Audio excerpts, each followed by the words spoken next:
Hi everyone. In this quick tutorial, I'll show you how to change Facebook profile name on laptop or PC in just a few simple steps.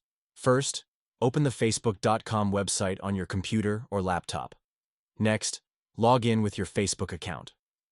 Once you're logged in, click on the account icon in the top right corner. Click on Settings and Privacy, then click on Settings.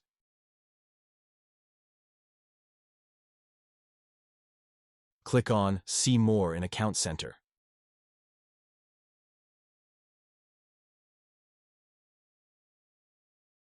Here, click on Facebook. Click on Name. Let me tell you an important note here. It says that once you change your name, you won't be able to change it again for 60 days. Now I'll show you by changing the name myself. Click on the Review Change button. Click on Done. My name has been changed. Let me show you by going to the profile as well.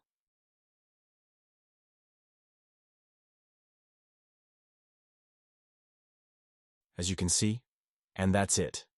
How to change Facebook profile name on laptop or PC. If this video helped, like this video and subscribe to my channel for more quick tech tips. See you in the next video.